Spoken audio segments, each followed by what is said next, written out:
요나서 1장 1절부터 3절까지 말씀을 같이 보겠습니다. 여호와의 말씀이 아미떼의 아들 요나에게 임하니라. 이르시되 너는 일어나 저 큰 성읍 니느웨로 가서 그것을 향하여 외치라. 그 악독이 내 앞에 상달되었음이니라 하시니라. 그러나 요나가 여호와의 얼굴을 피하려고 일어나 다시스로 도망하려 하여 요바로 내려갔더니 마침 다시스로 가는 배를 만난지라.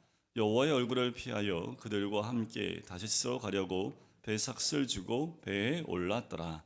아멘.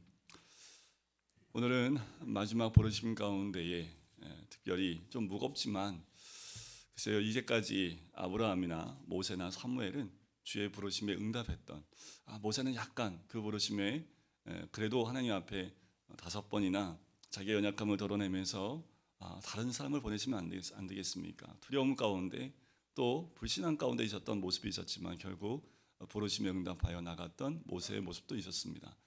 하지만 오늘의 함께 나눌 이 요나의 모습은 부르심에 도망치는 모습이지요. 그런데 어쩌면 우리의 모습이 주의 말씀에 그 말씀에 도망치는 모습이 아닐까라는 생각이 들어요.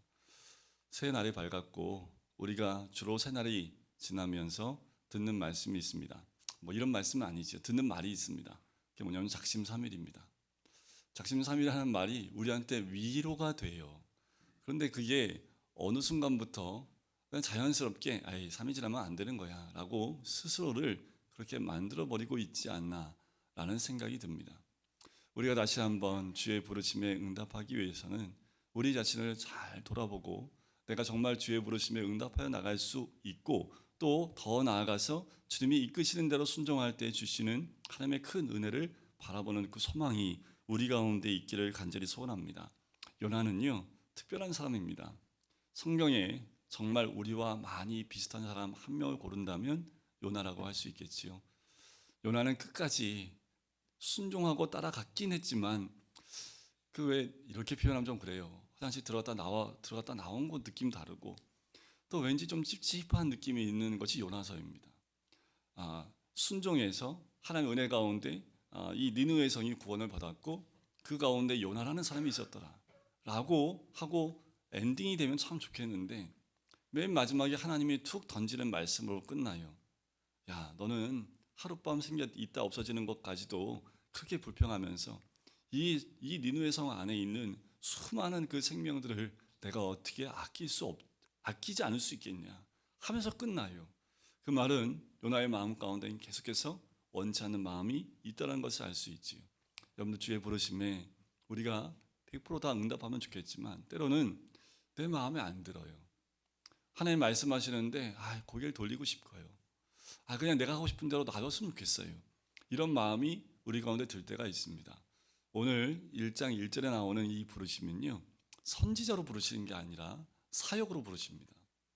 그런데 매년 새해가 되면 사역의 부르심에 여러분들 마음이 이렇게 어떡하지? 이거 해야 되나? 이거 말아야 되나? 하는 이 마음의 요동함이 누구에게나 다 있습니다. 왜냐하면 공동체 안에는 헌신자가 필요하고 또 어떤 일을 감당해 나가는데 또 이렇게 헌신된 봉사자가 필요하기 때문에 그 부르심에 다들 한 번씩은 움찔움찔 할 거예요. 이거 내가 해야 되나? 말아야 되나? 자, 사역에 대한 부르심에 오늘 요나는 이렇게 반응을 하는 거예요. 자, 요나가 있었던 때에는 그 아수르에 의해서 지금 북이스라엘이 많이 위협을 받던 때입니다. 특히 요나가 사역했던 그때는 여로보암 2세 때 활동했던 선지자입니다. 그 무엇보다 여로보암 2세 때는 많이 부흥했고 또 많이 부족함이 없었던 나라가 부흥했던 그때이기도 합니다. 국제정세는 아수르에 의해서 주변 국가들이 무너져 가고 있고 또 북이스라엘이 위협받으면서 북이스라엘도 멸망할 수 있을 그 가능성이 있었던 때이기 때문에 특별히 이 아수라는 그 나라에 대해서 좋은 감정이 있을 수 없습니다. 자, 1절 말씀에 여호와의 말씀이 요나에게 임하니라 라는 거예요. 여러분, 이 말씀이 우리에게 임하기를 간절히 소원합니다. 여호와의 말씀이 누구에게 임하니라. 여기에 우리의 이름이 들어가기를 간절히 소원합니다. 언제까지 머뭇거리시겠습니까? 언제까지 주의 여호와의 말씀에 임하심에 여러분들 뒤로 물러서시겠습니까? 여러분, 하나님 말씀이 들릴 때가 복입니다. 하나님이 책망하실 때가 복입니다. 너 언제까지 그럴래? 라는 말씀이 들릴 때가 오히려 복이에요. 때로는 옛날 부모님이 그렇게 혼내셨던 그때가 그리울 때가 있습니다. 지금은 혼내줄 사람이 없기 때문에 내가 마음대로 할 수 있는 상황이 됐다 할지라도 오히려 나를 스톱시켜주고 나를 이렇게 붙잡아서 이끌 수 있는 사람이 있는 그때가 더 기대가 되어지고 또 그걸 원하는 그 마음이 들 때가 있지요. 하나님이 들려주실 때, 하나님 말씀해 주실 때, 그리고 내 마음이 그래도 될까? 이렇게 해야 되는 거 아닌가? 라는 그 요동함이 있을 때가 진짜 복된 시간입니다. 매 새해에는 그 복을 하나님이 우리에게 주세요. 늘 우리의 마음을 흔들어 놓으신 하나님의 말씀이 있기 때문에 올 한 해는 우리가 묵은 땅을 기억하라는 말씀을 함께 나눴습니다. 그 묵은 땅이 내 안에 뭐가 있을까? 다른 때보다 이 한 주는 특별히 묵은 땅을 조금이라도 묵상하는 한 주간이 되지 않습니까? 저는 그 복이 이번 한 주간에 멈추지 않기를 원합니다. 우리의 마음이 정말 하나님 말씀에 조금이나마 움직일 수 있는 그 기간이 일주일이 아니라 한 달이 아니라 12달을 그렇게 하나님의 말씀에 내 마음이 움직였으면 좋겠습니다. 요나에게 임한 것처럼 우리에게도 여호와의 말씀이 매번 임합니다. 중요한 것은 그 말씀이 임할 때 내가 취사 선택하지 않아야 되겠다라는 거예요. 내가 원하고 듣고 싶은 말씀이었기 때문에 이거는 좀 그런데 하면서 그것을 이렇게 선택하고 들으려고 하는 그 마음이 없었으면 좋겠습니다. 그래요. 이 묵은 땅을 기억하라는 그 말씀은 작년 8월 달부터 제 마음에 있었던 말씀입니다. 그거는 목사님 전부터 그 묵은 땅을 갈아엎으라는 하나님의 메시지이기도 하지요. 내가 먼저 이 기억하지 않으면 우리 교회가 기억될 수 있겠습니까? 그럼에도 불구하고 몇 개월 동안 마음에 두고서 기도했던 이 말씀이 우리 성도님들에게는 굉장히 많은 부담감이 되어지고 굉장히 좀 무겁고 1년 동안 저거를 바라보고 있어야 돼. 근데 바라보시라고 붙여놨잖아요. 저걸 1년 동안 바라보고 저걸 있어야 돼 할 정도로 좀 무거울 수 있습니다. 그럼에도 불구하고 하나님께서 이 말씀을 주셨다는 것은 여러분들 내가 원치 않는 말씀이 왔을 땐 그게 복입니다. 오히려 하나님이 우리를 깨우시는 하나님의 음성이라는 거지요. 자, 하나님 음성이 뭐냐 하면 2절에 보니까 너는 일어나 저 큰 성읍 니느웨로 가라. 여러분들 하나님이 가라고 하시는 곳이요, 아브라함처럼요, 내가 내게 지시할 땅으로 가라 하면 얼마나 은혜가 돼요. 무슨 땅인지 모르겠는데 새해를 하나님 주셨는데 하나님이 이끄시는 그 땅으로 가래. 근데 어느 땅인지 모르겠어. 그럼 소망이 있고 또 뭔가 하나님의 인도하심에 대한 어떤 기대감이 있는데 어디로 가라고 합니까? 정말 가기 싫은데 꼭 가라고 하세요. 우리 하나님 참 어떻게 보면 우리 하나님 너무나 짓궂으신 것 같아요. 여기만 안 가게 하라면, 여기만 가지 말라고 하면 어딘 나가겠습니다. 근데 꼭 하나님 어디예요? 거기 가라고 얘기하십니다. 그 사람 안 만났으면 좋겠습니다. 근데 그 사람한테 꼭 가라고 합니다. 자, 이 하나님께서 오늘 올해 우리에게 가라고 하신 하나님의 음성이고, 좀 묵혀놓고 여기는 평생 내가 보고 싶지도 않고 가고 싶지도 않고 만나고 싶지도 않은 그곳을 이렇게 해놨는데 올해는 그 땅을, 그 묵은 땅을 하나님이 들쳐엎으라고 말씀하시는 것 같아요. 여러분, 오늘 우리에게 주시는 이 말씀, 그것이 나에게 주시는 말씀으로 받으면 요나와 같이 도망하지 않았으면 좋겠습니다.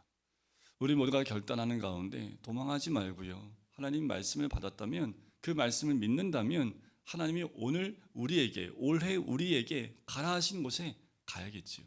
여러분들 어디를 가기를 원치 않으십니까? 여러분들 머릿속에 딱 떠오르는 곳 있어요? 글로 가시면 됩니다. 저 사람 만나기 싫은데 만나시면 됩니다. 그러니까 여러분들 매도 먼저 맞는 게 낫다고요. 그냥 먼저 맞으세요. 그래서 가기 싫은 것, 만나기 싫은 사람, 뭐 이런 거, 내 마음 가운데 이렇게 접어놨던 것 한 번 더 끄집어내서 하나님이 여길 가라고 하시는구나, 빨리 일어나야겠다라고 결단하시고요. 또 외치랍니다. 그냥 가서 얼굴만 멀뚱멀뚱 가서 그냥 그 땅만 땅밟기 하라고 오라면 참 좋겠어요. 그냥 암만 안 하고 그냥 땅만 밟고 오면 좋잖아요. 근데 가서 뭐랍니까? 또 외치래요. 이게 일어나서 또 가서 외치라는 말씀입니다. 왜냐하면 그 니느웨 성의 악독이 내 앞에 상달되었음이라는 거지요. 그들의 악이 상달되었으면 하면 심판하시면 되지, 왜 내가 일어나서 그들에게 가서 꼭 외쳐야 합니까? 라는 거지요. 하지만 주님 원하시는 것은 그들의 그 악에서 돌이키기 원하시는 하나님의 그 은혜가 있는 거지요. 3절에 보면 이 그러나라는 거지요. 요나가 완전히 싫은 거예요. 우리 마음에 하나님 말씀이 완전히 싫은 거예요. 그래서 우리 삶 가운데 그러나가 있으면 안 됩니다. 요나가 여호와의 얼굴을 피하는 거죠. 여러분, 부르시면 여호와의 얼굴을 찾아야지 여호와의 얼굴을 피하시면 안 됩니다. 이번 2024년도는 하나님의 얼굴을 피하는 날이 있지 않길 원합니다. 그 시간과 그 방향과 그 모든 것 가운데 내가 원치 않는다 할지라도 눈을 다 감고 여호와 얼굴을 피하는 것이 아니라 여호와 하나님을 찾으면서 내가 할 수 있는 것이 아니라 하나님이 보내셨기에 하나님의 힘으로 합니다. 내가 할 수 있는 자가 아니기에 오늘도 예수 그리스도의 보혈을 의지하여 갑니다. 내가 할 수 없기에 오늘도 예수님의 십자가를 의지하여 그 완전한 사랑 가운데 내가 나아갑니다. 라는 고백과 함께 눈 다 감고 순종하여 나가는 거예요. 주님의 부르심, 사역의 부르심은 순종이 뒤따라가야 됩니다. 그렇지 않으면 또 어느 순간에 우리는 요나처럼 여호와 얼굴을 피하고 다시스로 도망해 버리는 거지요. 다시스는 어느 곳일까요? 내가 가고 싶은 곳이에요. 내가 원하는 곳이에요. 저기 가보면 좋겠다. 그런데 하나님은 꼭 내가 가고 싶은 거는 못 가게 하세요. 거기 가지 마라 라고 하신다라는 거지요. 여러분들 2024년도에는 우리가 가고 싶은 곳이 아니라 하나님이 보내시는 곳에 가시기를 주의 이름으로 간절히 축원드립니다. 그래서 얼굴을 피하고 어떻게 해요? 도망합니다. 도망하는데 욥바로 내려가지요. 이 욥바는 지중해 근원에 있는 그 해안 도시입니다. 욥바로 내려가요. 그랬더니 마침 다시스로 가는 배를 만나요. 내가 원하는 길을 갔는데 마침 거기에 그곳으로 갈 수 있는 모든 것이 다 준비되어 있다는 거지요. 그러면 우리 생각은 어떻게 돌아갑니까? 하나님의 인도하심이구나라는 거예요.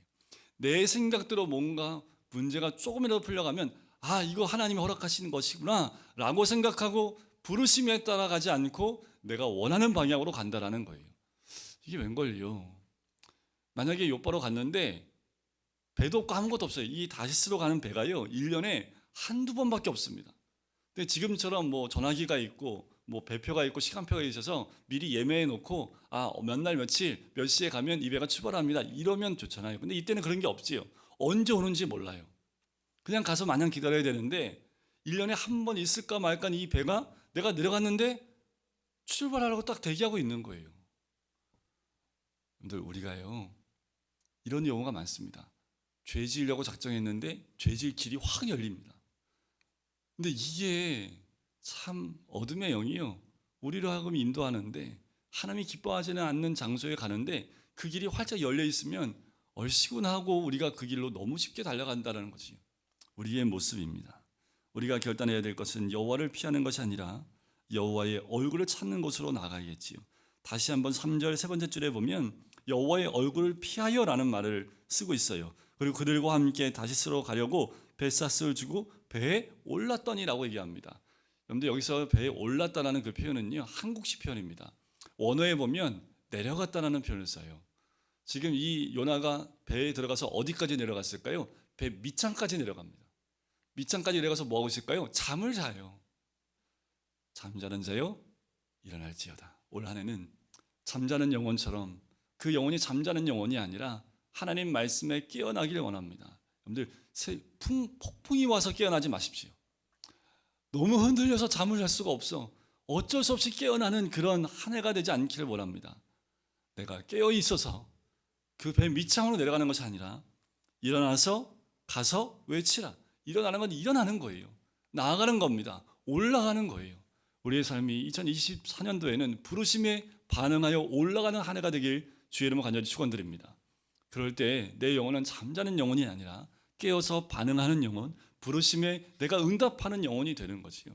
그것이 내가 나가야 될 방향입니다. 하지만 요나는 그 부르심을 뒤로 하고 내려가고 또 내려가고 자꾸만 내려가요. 우리의 인생은 내려가는 인생이 아니라 부르심에 올라가는 인생이 되어야 될 줄 믿습니다. 니느웨 성으로 올라가는 주의 백성이 되길 간절히 소원합니다. 그곳이 내가 원치 않는 곳이라 할지라도 오히려 그곳이 십자가를 지지 않으면 갈 수 없는 곳이라 할지라도 주님이 십자가를 지라고 하면 올 한 해는 십자가를 지고 그곳으로 나아가는 하나님의 은혜가 있길 주 여러분 간절히 축원드립니다. 여러분들 우리가 내려가면 나뿐만 아니라 우리 가정에 폭풍이 임하게 됩니다. 이 배에 있었던 사람들이 누구 때문에 고생을 해요? 요나 때문에 고생을 해요. 이들은 왠지 몰라요. 두려움 가운데 있습니다. 두려워. 5절에 보세요. 사공들이 두려워합니다. 거의 두려워해요. 또 10절에 보면 무리가 알고 심히 두려워하여, 16절에도 보면 여호와를 크게 두려워하여, 두려워하는 대상이 없다가 마지막 세 번째는 여호와를 두려워하는 그들의 모습을 보게 됩니다.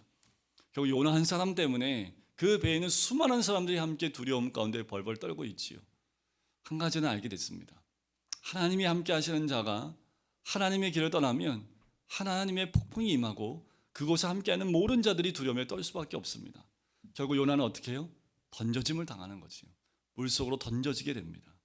여러분, 우리가 던져지는 인생이 아니라 주의 얼굴을 찾고 그 부르심의 말씀에 순종함으로 나아가서, 여러분들 작심 3일로 끊어야 될 거 잡시 3일만 딱 끊고 그 다음에 또 끊지 못하는 삶이 아니라 올 한 해는 그 끊지 못했던 것도 결단하고 끊고, 어쩌면 그것이 니느웨일 수 있습니다. 근데 하나님이 딱 주실 때 내가 결단하고 나가면 멋있잖아요. 근데 어쩔 수 없어서 던져버려가지고 그 상황 가운데서 어쩔 수 없이 되어버리면 선지자가 어떤 꼴입니까? 지금 스스로가 고백을 하지요. 뭐라고 고백을 합니까? 9절에 보면 나는 히브리 사람이요 바다와 육지를 지으신 하늘의 하나님 여호와를 경외하는 자로다. 자기가 여호와의 얼굴을 피함인 줄을 그들에게 말하였으므로 무리가 알고 심히 두려워하지요. 그러면 내가 어찌하여 그렇게 행하였느냐라고 이야기를 합니다. 그리고 그들 향해서 뭐라고 합니까? 나를 바다에 던지라 라고 얘기를 하지요. 그랬더니 던져짐과 동시에 폭풍은 다 사라지게 되는 모습을 보게 됩니다. 그리고 요나를 위해서 뭐가 준비됩니까? 큰 물고기가 준비됩니다. 그 뱃속, 여러분들 이 물고기의 뱃속이라고 하는 2장 1절의 물고기 뱃속이라는 그 단어가요, 무슨 말로도 표현이 되냐면 자궁이라는 의미를 갖고 있습니다. 그리고 영혼의 깊은 곳이라는 의미도 갖고 있어요. 자궁은 어떤 곳입니까? 보호되는 곳이지요. 죽이는 곳이 아니라 생명을 낳는 곳입니다. 물고기의 뱃속이 때로는 우리에게 어떻게 느껴집니까? 무덤처럼 느껴져요. 하지만 하나님이 예비하신 그 뱃속은 나를 죽이는 장소가 아니라 나를 다시 태어나게 하시는 하나님의 은혜가 있는 곳이지요. 자, 2장 6절에 보면 굉장히 중요한 한 단어가 숨겨져 있습니다. 내가 산의 뿌리까지 내려갔사오며 땅이 그 빗장으로 나를 오래도록 막았사오나 나의 하나님 여호와여 주께서 내 생명을 구덩이에서 건지셨나이다. 여기 굉장히 중요한 한 단어. 이 요나가 하나님을 멀리하고 떠났던 가장 중요한 한 단어, 1장 3절에 있었던 그러나처럼 2장 6절에도 막았사오나라는 그러나라는 단어가 숨겨져 있다라는 거예요. 그가 죽는 곳까지 내려간 것 같지만 그러나 나의 하나님 여호와께서 주께서 내 생명을 구덩이에서 건지셨다라는 고백이지. 우리 하나님은 건지시는 하나님이십니다. 던져버리고 또 죽음 가운데 우리를 내모시는 하나님이 아니라 우리를 구원하시고 구속하시고 또 생명을 주시는 하나님의 그 크신 은혜가 우리에게 임하는 줄 믿습니다. 올 한 해 요나와 같은 선택이 아니라 부르심에 응답하고 가고 싶지 않은 곳이라 할지라도 말씀 때문에 순종하여 나갈 때 하나님의 역사를 경험하는 이 한 해가 되길 주의 이름으로 간절히 축원드립니다. 결국 니느웨 백성은 요나를 통해서 구원을 받게 돼요. 요나의 외침 가운데 니느웨 백성 수없는 백성들이 그리고 그곳에 있는 모든 그 가축들이 구원을 받게 됩니다. 하지만 요나는 계속 어떻게 해요? 찜찜합니다. 근데 그게 우리예요. 순종해도 찜찜해요. 왜요? 내가 가고 싶지 않은 곳이거든요. 여러분들 가고 싶지 않은 곳 하나님 보내실 때 아멘하고 순종해 가도 우리 마음에 찜찜함이 있지요. 그렇다 할지라도 순종했을 때 하나님의 역사는 일어납니다. 올 한 해 좀 찜찜하시더라도요. 아유, 뭘 또 자꾸만 묵은 땅이래. 1년 내내 묵은 땅만 봐야 되나? 라고 생각하지 마시고 여러분들 그 묵은 땅 1년 동안 봤을 때 그걸 주시는 하나님의 은혜, 그걸 순종하여 갔을 때 하나님이 해결하시고 역사하시고 우리를 이끄시고 구원하시고 생명 주시는 은혜를 경험한다라는 거지. 그래도 여러분들 12월 31일 날 송구 영심 예배 가면 찜찜하실 거예요. 요나처럼. 그래도 순종하면 주의 역사는 일어납니다. 여러분들 좀 찜찜하시고 원치 않더라도 순종하고 말씀에 반응하는 올 한 해. 그래서 요나를 통해서 또 우리를 통해서 수없이 많은 영혼들이 주께 돌아오는 하나님의 은혜. 올 한 해는 어쩌면 만나고 싶지 않은 그 사람이 구원되는 올 한 해가 될 수도 있지요. 우리가 순종해 갈 때 하나님의 역사는 하나님의 뜻으로 이루어지게 됩니다. 우리가 해야 될 것은 순종하여 나가는 거지요. 아, 나 할 수 없어요. 라는 것이 아니라 나는 할 수 없지만 주님의 십자가 보혈을 의지해서 가기 때문에 하나님 오늘도 이 요나처럼 그냥 조용하게 외친다 할지라도 주의 역사는 조용한 외침 가운데 크게 역사가 일어나는 것처럼 하나님의 은혜를 구합니다. 나는 할 수 없으나 주님이 인도하시면 그 부르심에 나아가면 하나님은 나를 통해서 역사하시고 우리를 통해서 이루시는 하나님의 은혜를 누리게 될 줄 믿습니다. 근데 가정 안에서 또 일하는 일터 가운데 그리고 우리 이 교회 가운데 또 이 민족 가운데 작은 우리의 선택과 그 부르심의 반응과 그리고 순종해 나가는 그 첫 발자국이 큰 파동을 일으키고 내 주변을 흔들어 버리고 내 가정과 내 직장을 흔들어서 주님의 그 말씀대로 이루어지는 올 한 해가 되기를 주의 이름으로 간절히 축원드립니다.